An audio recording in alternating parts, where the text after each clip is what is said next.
Joining us to talk on this is Australian High Commissioner to Nigeria, Claire Ireland. Good morning. Hi. And thank you for joining us on TVC Breakfast. It's a pleasure. Now, you are the first female High Commissioner, Australian female High Commissioner to Nigeria. I wonder how it has been for you filling those shoes. Yeah, no, it's been really interesting. So we've had bilateral relations here in Nigeria for 60 years. So the first female High Commissioner in 60 years. It's a long time coming, but I'm glad that it's Does here. it come with some sense of responsibility on your shoulders? Like there's a whole lot you have to do? Yeah, absolutely. I mean, I have a family. I've got 3 children, a 14, 12 and 8-year-old. So I still have children that I'm part of their lives, but also I'm here with this responsible job too. So it's that feeling of you have to juggle everything. But it's a real opportunity, and I think I've been very welcomed, I must admit, by the Nigerian community. Talk to us about the kind of reception you have received, especially from those at the helm of affairs in the country in terms of deepening ties with Australia. Yeah, absolutely. When I arrived, obviously, I'm living in Abuja, but obviously coming to Lagos is really important because this is where our business community is. So living in Abuja, yeah, we were really welcomed by the Ministry of Foreign Affairs. I've also got a really good relationship with the Nigerian High Commissioner in Canberra. So we're regularly kind of talking to each other about how we can strengthen the relationship between the two countries. But yeah, the welcome has been sort of really great. I was able to present my credentials to the President just before Christmas. Okay. So that was a great opportunity to go to the villa and meet the President and really set the tone for the relationship going forward. So yeah. Oh, okay, so you talk about a bilateral relationship between Nigeria and Australia. Now we're the 51st trading partner with Australia at this point. Now, how can we expand that further and have some mutually beneficial relationship? Yeah, that's a really good question. I think we're really conscious it's a modest but focused relationship. We're not punching above our weight, but we do have such similarities between our economies, right?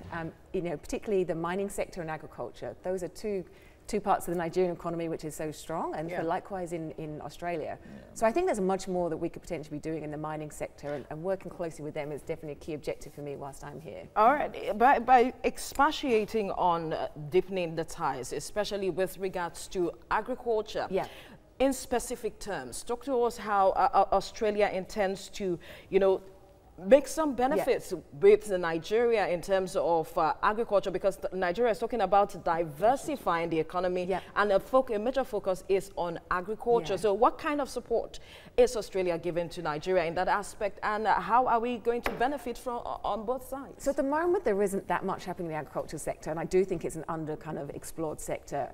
In 2 weeks' time we're going to have senior official talks with the government of Nigeria and the Australian government. So I think that's a real point in time for us to be able to explore those opportunities. Talk to us what will be at the front burner of that discussion. So mining and education are 2 front runners. So mining, we've already kind of got a couple of Australian stock exchange listed companies here in Nigeria who are exploring kind of working relationships. And I think the potential there for once you get these mines set up and running, you're talking about 500-600 jobs to start off with, going up to a couple of thousand jobs with the value chain. So the kind of potential for job creation is phenomenal in the mining sector. Agriculture, like I said, is not quite well developed at the moment, but I'd love to see that explored. In education, Australia's got world-class education. 6 of our universities are in the top 100 in the world, and increasingly we're finding Nigerian students wanting to go to Australia. Everyone says to me it's a long way, and you're right, it is a long way, but once you get there, and it's a beautiful country, notwithstanding some of the challenges we've been having with the fires, things like that. But it's a really kind of dynamic country. There's a lot in common with Nigeria, but it's also a gateway to the Pacific and to Asia. A lot of the students studying in Australia, 30% of them are Chinese, like for example, the international students. So you come to Australia and study, you then get this opportunity to make these networks around Asia Pacific, which I think is perhaps a little bit harder to do here. So yeah, we've gone from sort of 1,000 students coming from Nigeria to Australia to nearly 3,000 now, and I think that's increasing more and more so as people recognise the value of our education. Wow. All right, so what more can we gain? What other prospects are we expecting from this relationship between Nigeria and Australia? Well, I think it's a modest one, right? It's never going to be up there with the UK and America, and that's okay. I think what we should do is focus on our strengths. So that's where I was saying about the mining, the education, and then hopefully maybe agriculture. We can really explore that. But I think there's a lot of potential to kind of increase the two-way trade within West Africa. There's almost 30 billion of Australian investment in other countries like Ghana and Senegal. I'd like to see much more of that coming here to Nigeria. So what are you doing in that regard, ensuring that more investments come to Nigeria? So particularly in the mining sector, we're working very closely with the Ministry of Mines. So in Australia, every year there's an Australia Africa Week, first week in September, and there's a real focus on Africa Down Under. So that's where we kind of explore the the mining relationships. Next week, we're going to Indaba, so mining in Indaba. So that's a point I know that the mining minister is going, and I'll certainly make sure that I try and find him there and catch up with him here and expose him to what the mining companies can do. The Africa Down Under has been on since 2003, if I may say, but talk to us about how beneficial it has been for both countries over time. Well, certainly for the rest of West Africa, it's been a lot. I'm disappointed there hasn't been more in Nigeria, I must admit, and I think that is something it's under my tenure I'm really focusing on. But what we have seen, let's not forget, so 2003 is when, you know, Nigeria held CHOGM, so the Commonwealth Head of Government meeting. Our Prime Minister came over at the time and really had a good relationship with the President of Nigeria, and that's when our mining relationship began. We then kind of worked very closely to kind of support Nigeria to put in place the mining legislation. So what you find now today is the Nigerian mining legislation is very, very similar and based upon the West Australian mining legislation, which is world class. So, you know, Nigeria is slightly behind other West African countries in terms of development of the mining sector. Okay. What we want to do is work hand in hand and in partnership. This is not an aid relationship, it's an economic partnership between Australia and Nigeria to really take it to the next level. So the legislation's in place, now need to get those mining kind of companies in and working in partnership. Let's focus on Australia, especially the bushfires, the controversies around it, the fact that perhaps it's climate change or it's not climate change, and the cause for the resignation of the Prime Minister. Yeah, no, it's certainly been a really challenging period. Like these fires have been unprecedented in their nature. I mean, much like California and other countries around the world, you know, Australia has bushfires. It's part of how the environment sort of manages itself and regenerates.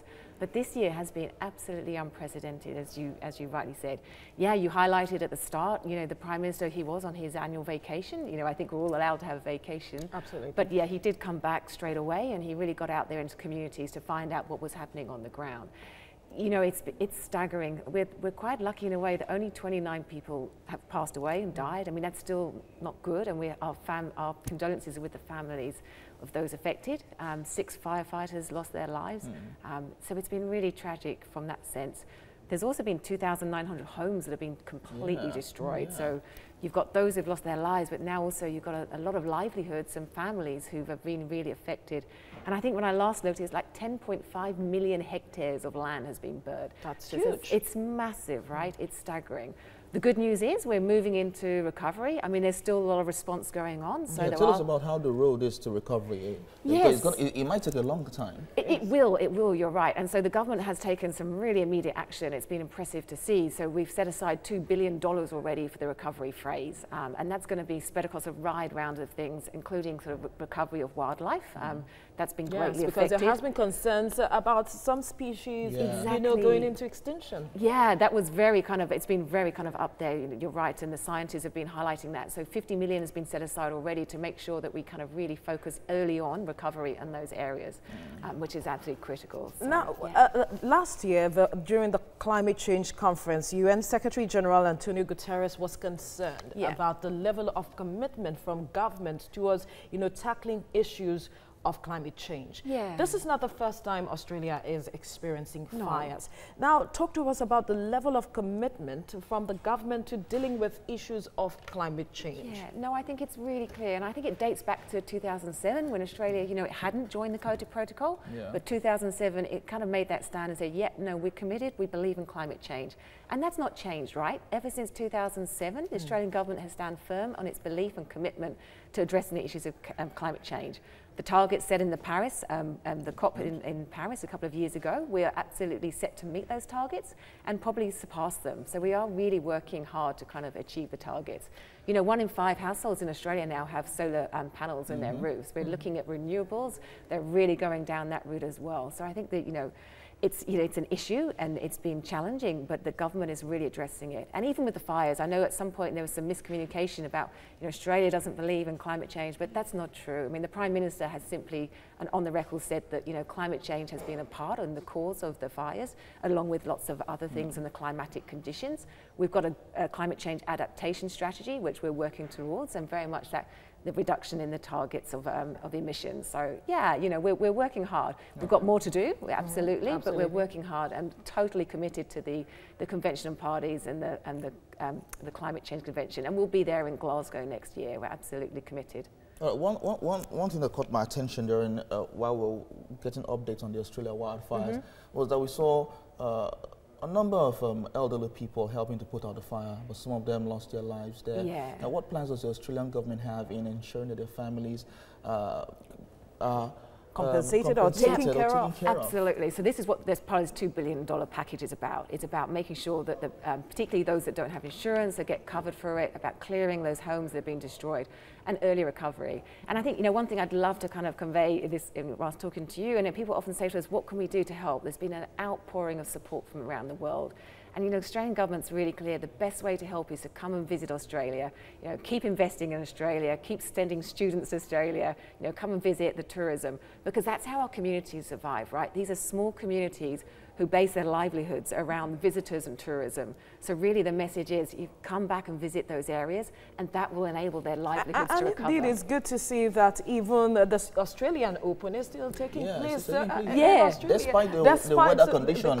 And we had some challenges, worst weather, the worst air in history. Yes. Like I must admit, 2 weeks ago, I think everyone was really nervous, and, you know, there was a real challenges about it, and it was really kind of touch and go. But no, I mean, it's the commitment by the kind of, particularly in Melbourne, that real strong community. Yes. But yeah, you know, yesterday I saw that Ash Barty, she succeeded. She's our female kind of leading tennis player. So that's quite encouraging for the government, I'm certain. Absolutely. And I think, like I said, you know, the message really is clear. Please come to Australia. Don't see this as, you know, it's to put you off. It's very much under control. We've got the recovery, and we're kind of really open for business. What lessons do you think other countries like Nigeria should learn, especially towards addressing issues of climate change? Because last year, Nigeria had issues with flooding. Yeah. So how do you think the government what lessons should we pick from how the Australian government was able to address this head on? You know, I think the Australian government's really been committed always for a long time now, much like a lot of governments, into disaster risk reduction. So it's being prepared, that preparedness and being ready for sort of incidents like this. Yes, this was unprecedented. Yes, it was a magnitude that was even overwhelming for us, but we had the infrastructure in place, the response mechanisms, we had the firefighters that were able to respond. So that's our kind of key message, and we're really active, you know, participants in the disaster preparedness kind of forums that work internationally. And I think, yeah, sharing lessons around how you can be prepared is really critical. How is the government of Australia pushing for tourism, exploring the tourism potentials of Australia to recover? Yeah, you know, obviously tourism is one of our key kind of economic kind of parameters that really helps our growth. So we've had the Great Barrier Reef, we've had the, you know, the Northern Territories. You know, it's a beautiful, beautiful environment.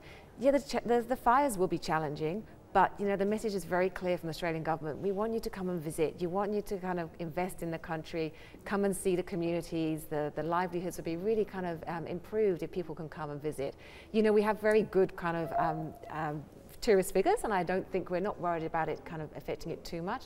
I think the important thing is that we kind of really present that message that, you know, we have got this recovery program in place, and people are really protected. So yeah, we're kind of really advocating. So Nigerians are encouraged to absolutely come visit Australia. Yeah, very much so. I mean, I know one of the things that always come up is around visas and challenges around visas, but I wanted to kind of use this opportunity to highlight that what we've done is we've streamlined our visa process. So it's all online now, which makes it much easier. You don't have to go for an interview. Yes, the biometrics have to be done, but you don't need to have an interview like you did in the past. So it's all online, it's much faster, it's much quicker. You have the right documents, there's no problem. Your interviews are done online? No, it's all online processing for the visa application. Okay. So modern technology. I'd like to talk about the Australian scholarship program that have been awarded since 2010. What you intend to do to explore and then unleash Nigerian human capital in that aspect. So one of the things that we've been doing for a long time now is funding Nigerians to go and study in Australia. So over the last 10 years or 8 years, as you kind of highlighted, since 2012, we've funded over 400 Nigerians to go and study in Australia to do master's research, which is a great kind of opportunity. That said, there's also a lot of Nigerians who are funding themselves to go to Australia. I think, you know... So this time around, what are your plans with regards to that? We're continuing that program. It's called the Australia Wall program, and we send people each year. It's a Africa-wide program, but Nigeria always gets the most scholarships. I think you've got the really kind of incredible applicants coming from Nigeria. And, you know, our universities are world class. I mean, just linking back to what you were talking about, cervical cancer. One of our professors, Ian Fraser, he was one of the leading members of the team that developed the HPV virus. And I think, you know, our universities are world class. 6 are in the top 100 in the world. We've got scientists like, you know, Professor Ian Fraser, who helped invent the HPV vaccine. And it's something that's, you know, very dear to my heart.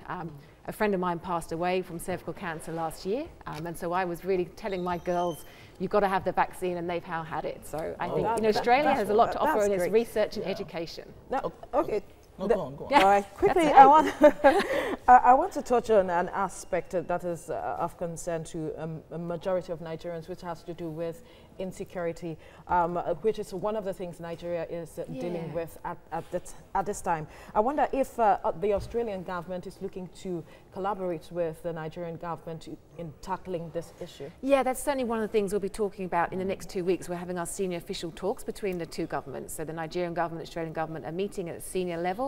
That's one of the agenda items that we've talked about. You know, Australia is very much working on the global issue to address counter-terrorism, and it's something we really are, you know, supportive of our partner governments in. So yeah, I think something that's going to be really explored a bit further in the coming weeks. Okay, so earlier you mentioned about Nigerians coming to Australia, but we have a lot of Nigerians in Australia. Here we'll call them Nigerians in diaspora. Yes. So how has that been beneficial to the country? How have they been helpful in growing the economy? Very vibrant community. Nigerian community are really vibrant. So I've been fortunate to catch up with them in both Perth and Melbourne and Sydney. And particularly in Perth, you've got an incredible Nigerian called Fred Alali, who set up the Africa Australia Music Festival Week. Wow. That's a free festival that happens in Melbourne every December. And I think this year they had over sort of 12,000 people come along to it. And it was very much supported by the Prime Minister, who put a note out to say how much he supported that African diaspora. And particularly Fred, you know, who is a Nigerian and so active, is really vocal. I think we're looking to explore the aspect of arts and culture across both countries? Absolutely. And I think one thing that strikes me, you know, like the similarities between Nigeria and Australia are immense. You know, in Australia we have 250 indigenous communities and languages. And I know obviously in Nigeria there's a lot of different indigenous kind of languages. You know, I think there's a lot of similarities, and sharing those experiences through culture, through music, is something that is really have in common, and is really interested in Australia. All right, so in all of this now, looking at expanding our relationship, and of course you also mentioned off air that you want to make it 48 rather than 51st. Yeah, you know. I'm ambitious. You're really ambitious there. But what more can we do, apart from culture, politics, business, can we do to close that gap and ensure that even if we might not be 48, but we might get to 40th? You know, it's a really good question. I think I've only been here since September, so I'm still very much new in my tenure. I'm here for the next 3 years. But one thing that's really come out is about working in partnership. Relationships matter, right? It's about developing those relationships with people, and that's been a key message for me since I arrived, ensuring that Australian businesses get good partners on the ground, and then they can work together. So I think partnerships and working together is how I'm going to see it. All right, but before we quickly go, have you tasted jollof rice? I have tasted jollof rice. I like it. It's good. It's good. All right, Claire Island, thank you so much for speaking with us. Thank you. Thanks for having me.